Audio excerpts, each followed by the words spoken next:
175th birthday party of Sir Wilfrid Laurier. C'est qui cet homme, né à Saint-Lin, il y a 175 ans déjà, que nous nous sommes rassemblés pour fêter ce soir?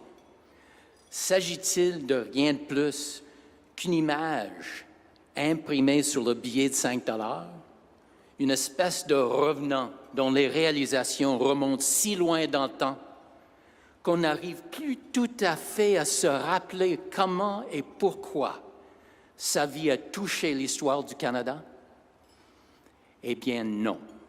Si je suis là, si les autres invités ce soir sont là, et si vous êtes là ce soir, c'est bel et bien afin de s'assurer que le bilan monumental des réalisations de cet homme, sans pareil dans l'histoire de notre pays, ne s'oublie jamais.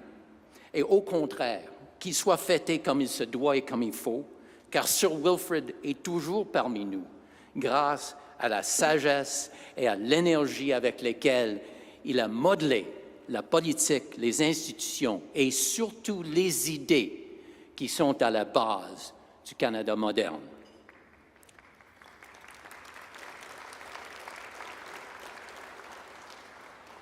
Wilfrid Laurier shares the record for winning the most federal elections in a row, and his 15-year tenure remains the longest unbroken term of office among prime ministers.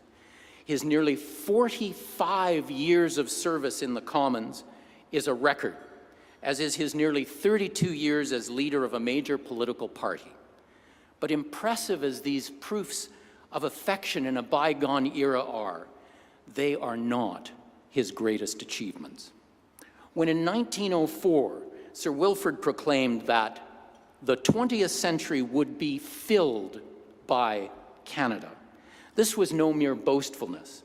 We were one of the richest countries in the world. We enjoyed boundless natural resources, an energetic population, a privileged place in the great commercial empire established and defended by Britain, and good access to the American market. We'd built a national railway across the vastness of the West, and immigrants were arriving on our shores in larger numbers relative to our population than anywhere else in the world before or since. In the first 20 years of the 20th century, our population grew by an unprecedented 2/3. The population grew by 2/3 in only 20 years. Canada was a magnet to the world, and our future seemed assured. But greatness doesn't just happen, ladies and gentlemen. It requires courage, and it requires vision. And just as Wayne Gretzky was justly called hockey's great one because he saw the whole game unfolding in his mind and knew what each player would do before he did it, Laurier was the one who saw and the one who understood what had to happen for Canada to become a great nation. The whole plan was sketched out in his mind, and for almost 16 years, he patiently coached all the players in Canada.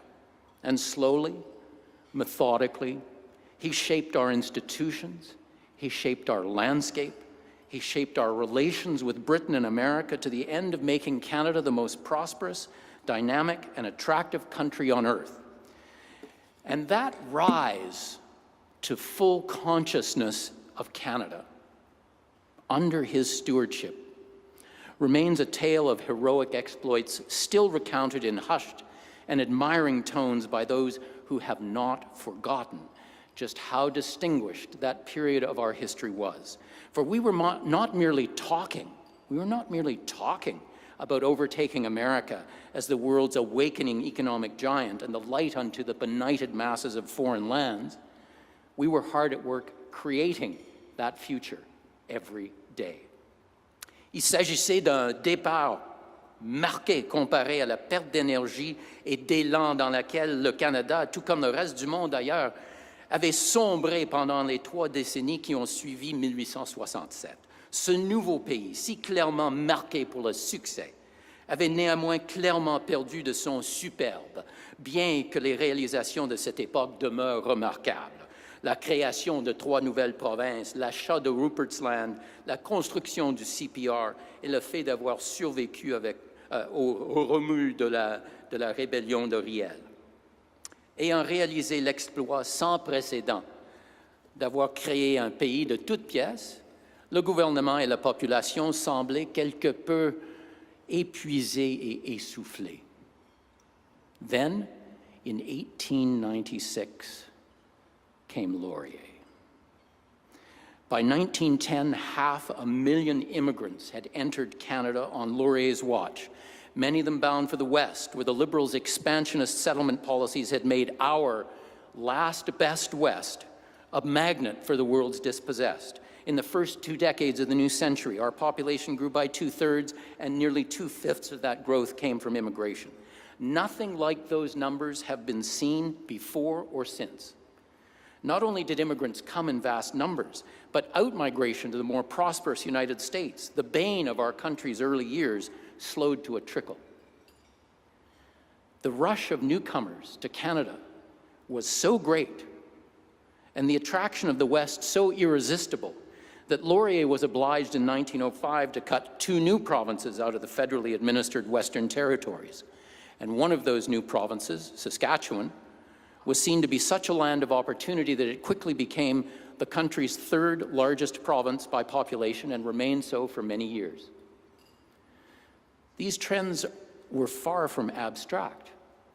Rather, they were the sum of choices by hundreds of thousands of people, each of their lives woven into the tapestry of Canada's emerging future. I'm a perfect example. Both sets of my maternal great-grandparents were part of the great movement of people unleashed by the prosperity of the Laurier years. In 1891, Richard Lane and his wife, Mary Irving, left rural Ontario with my grandfather, Russell, and his twin brother, Richard, to go to Saskatchewan. By 1906, they had arrived in Saskatchewan so freshly carved by Sir Wilfrid from the prairie, where my mother was eventually born in North Battleford. My other maternal great-grandparents, Henry and Edith Burscheid, came from the United States in search of the free homestead land that has been largely exhausted south of the border, but was still relatively easily available in the Great Dominion. When they crossed the border from North Dakota at North Portal, Saskatchewan, in August 1911, they brought with them 7-year-old Grace, my grandmother. Henry was of German immigrant stock, and it was not unusual for the many ethnic immigrants, the Poles, the Russians, the Germans, the Ukrainians, the Galicians, the Swedes, and others who ended up in the Canadian West to have tried their luck in the US first. But their best luck was when they crossed the border to Canada. The Lanes and the Burscheids were but 2 of the tiny trickles that together added up to a mighty torrent of humanity sweeping into the West, changing forever the politics, the economics, and the population of Canada. This was the time when the West began to flex its muscles, and the whole country saw the promise of the West as a powerful theme in the growing symphony of Canadian prosperity and optimism. Mais il y en avait bien plus. Il y en avait bien plus. Nos ressources naturelles, nos minéraux, nos forêts, nos produits agricoles s'exportaient en quantité grandissante vers les marchés internationaux. Le Nord, aussi bien que l'Ouest, s'avérait une source de prospérité inouïe. Les provinces du Manitoba, de l'Ontario et du Québec réclamaient avec succès l'expansion de leur territoire vers le Nord. Le secteur manufacturier connaissait un essor sans précédent et nos manufactures se vendaient sur les marchés internationaux autant que sur les marchés intérieurs. Le commerce extérieur a triplé pendant cette époque dorée. Canada's boom cannot be ascribed solely to exports, however. The new country was hungry for investment. It was not enough to plunk people in the wilderness and expect them to produce the new Jerusalem. They needed tools, homes, and institutions. They needed things like railways, factories, mills, ships, equipment, roads, bridges, houses, schools, courts, customs houses, and churches. And the new country was sucking in capital chiefly from Britain and the United States at a dizzying pace. The new investments themselves drove the boom even more than the exports that they made possible. And while we were predominantly a rural people, our cities, home to much of our manufacturing, boomed with the countryside. Montreal, Toronto, and Ottawa more than doubled in population during Laurier's time, while Vancouver and Winnipeg quadrupled in size. Hitherto empty plains saw cities suddenly mushroom in their midst as Calgary, Edmonton, Regina, and Saskatoon became centers of the new prosperity where there had been nothing only a few short years before. So it is Laurier who brought us the rise of the West and the North, the burgeoning of a multicultural population, the welcoming of Alberta and Saskatchewan into Confederation, and the unleashing of an economic boom that was without precedent in Canadian history. He founded the Royal Canadian Navy, and he poured oil on the troubled waters of ethnic, religious, and linguistic conflict. He came within a hair's breadth of bringing us the free trade with the United States that he had defended throughout his political life. But beyond that impressive record, he did something I regard as even more important. He gave eloquent voice to the values and the philosophy that have, in my view, always marked the greatest periods of Canadian history. Laurier was convinced that the best people in the world would jostle one another at Canada's door, not just because they would enjoy a higher standard of living, but much more importantly, because in Canada, they would be free. And he said, I think we can claim that it is Canada that shall fill the 20th century. For the next 75 years, nay, the next 100 years, Canada shall be the star towards which all men who love progress and freedom shall come. And he thought it vital to preserve and protect the institutions brought to Canada by our forebears, what he called the British liberty, composed of the rule of law, free speech, freedom of conscience and religion, respect of minority rights, habeas corpus, parliamentary self-government, minimal state interference, low taxes, respect of property and of contract. The liberty and those institutions were, Laurier believed, the catalyst that released the energy and dynamism of those who lived under them, whatever their ethnic origin or religious convictions. When people were free to follow their own star, to determine what was important to them, to build their own relationships with family, friends, and colleagues, they built well and energetically. They had confidence in the future, they took risks, and they reaped the rewards. As Graham Thompson has written, Sir Wilfrid famously proclaimed, Canada is free, and freedom is its nationality. The principle of individual liberty, he believed, could unite the Dominion's disparate provinces, peoples, religions, and languages during an era of sectional, regional, and ethnic antagonism. Its defense and promotion was central to his idea of Canada. Indeed, when Laurier said, and I quote, "We are here a nation, or we want to be a nation, composed of the most heterogeneous elements, Protestants and Catholics, English, French, German, Irish, Scotch, every one, let it be remembered, with its traditions and its prejudices. In each of these conflicting antagonistic elements, however, there is a common spot of patriotism. And the only true policy is that which reaches that common patriotism and makes it vibrate in all toward a common end and common aspirations." And that common patriotism, Laurier grounded in the individual freedom and responsibility for oneself and one's own, that he thought were the only worthy foundation stones of a great nation. Our beloved country, as well as every one of us here, bears the impress of the values and the achievements of this great man. And I summon you now to raise a glass in his honor, and so that his memory may never be forgotten where there is a Canadian to remember.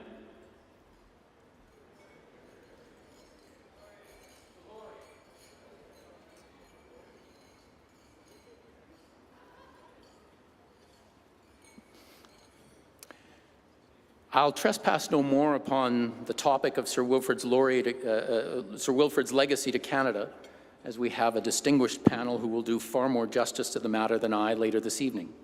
But with your permission, I will take a moment to speak to you about the institute that brought you together this evening. The Macdonald-Laurier Institute is devoted to the proposition that there is a Canadian political tradition whose greatness transcends the mere squabbles of partisan politics, that we have created together a country that is the envy of the world, but whose greatness is not complete, for it remains under construction. We founded the Institute 6 years ago to create here in the nation's capital a powerful voice for national public policy equal to the potential that Macdonald and Laurier saw in Canada. Those of you who have attended these events in the past will already know that we have in those few years achieved a record of some distinction. We won the Sir Anthony Fisher International Prize for our first book, The Canadian Century, which actually tells the story of Laurier's plan for Canada. And some of my talk tonight was drawn from that book. We won a Templeton Foundation Prize for outstanding achievement by a young think tank. In 2013, the University of Pennsylvania ranked us as one of the top 3 new think tanks in the world. And this year, those same annual think tank rankings put us as the #1 think tank in Ottawa and one of the top 4 in the country. 5 former prime ministers have cited our work, and when British Prime Minister David Cameron addressed the Canadian Parliament, he started his speech by quoting from this book.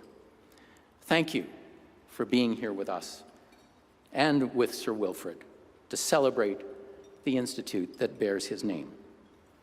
Before I forget, please allow me to thank our top-tier sponsors who have helped make this evening's festivities possible. The reception sponsor, CPA Canada, who I believe are here, and the Sir Wilfrid Laurier sponsor, Spectra Energy, at this table here. Thank you so much for your support of this event.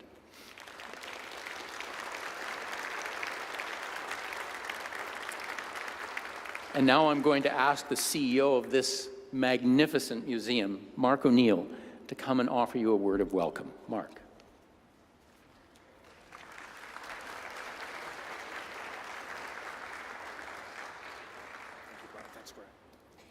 Merci beaucoup, Brian. Bonsoir tout le monde. Bienvenue ici au Musée d'Histoire pour cet événement ce soir. Le musée a encore une fois le grand plaisir d'être l'hôte de l'une des galas exceptionnelles organisées par l'Institut Macdonald-Laurier. I'm the only thing standing between you and dinner, so I'll be brief. But I would like to welcome you to this wonderful grand hall, the architectural vision of Douglas Cardinal, and the archaeological work of Dr. George Macdonald, the founding director of this museum. And just to note to you that 2 weeks ago we were honored to have the Prime Minister welcome Ban Ki-moon, the Secretary General of the UN, in this very hall this evening, so it's great to have you here. Le gala, la conférence de ce soir porte, bien sûr, sur la vie et le legs de Sir Wilfrid Laurier. Il fut le premier des premiers ministres francophones du Canada et il est souvent considéré comme l'un des plus grands hommes d'État de l'histoire canadienne. One of the hallmarks of Laurier's 45 years in politics was his focus on, in his own words, a policy of true Canadianism, of moderation, of reconciliation. Whether one argues that Laurier helped shape the country into that image, or was in fact speaking of threads that already existed, as Brian has suggested, in a nascent state, and perhaps some of tonight's speakers will also address these issues, the fact is that today's Canada reflects those exact values. And nowhere perhaps is this more in evidence than in our national institutions, which by their very nature underscore Canadian diversity. At this museum and the Canadian War Museum, our sister institution, we try to specialize in the human stories behind the headlines, and of course, innumerable stories that would never even make a 3-line mention, but that are important to our story as Canadians nonetheless. And by insisting that all points of view and all perspectives are worthy of consideration, I would argue that Laurier himself may have helped pave the way for a country that is one of the most inclusive, tolerant, and open nations on earth. Évidemment, ce legs n'est pas entièrement dépourvu de controverses. Nous en entendrons certainement parler un peu plus ce soir, mais c'est dans la nature même des controverses de laisser s'exprimer ouvertement et sans crainte divers points de vue. L'histoire est aussi le résultat de la libre expression des individus.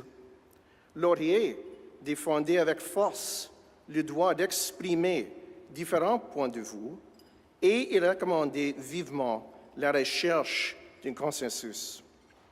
C'est ce même principe, exprimer différents points de vue tout en cherchant un terrain d'entente qui guide un musée comme le nôtre. On July 1st, 2017, we will be opening here the Canadian History Hall. This new exhibition will present the most comprehensive overview to date of our national history and the stories that underpin that history. Laurier's, of course, will be one of those stories, as will his impact on Canada, both in his time and in the near century that has followed his death. So, welcome again to the Museum of History for tonight's event. I want to tell you that the Macdonald-Laurier Institute is a very important partner in this museum, and we very much look forward to working with you, Brian, and your colleagues on future events. Thank you. Merci. Don't go away. Stay here. Thank you, Mark. I've asked Mark to stay with me up here, and I'm also going to ask Elaine Crawford of Shaw Communications, who is our cake sponsor, to join us up here, if she would, please. To cut our magnificent cake that I hope you all saw during the reception. You will all be given cake to take home with you in a little box at the end of the evening, proving that you can have your cake and eat it too.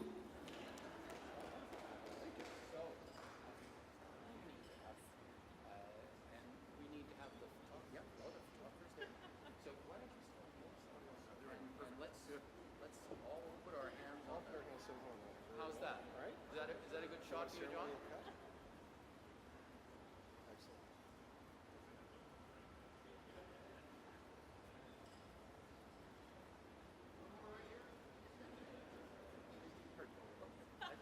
Gentlemen, I didn't do that. Here we go. Thanks, Brian. Thank you.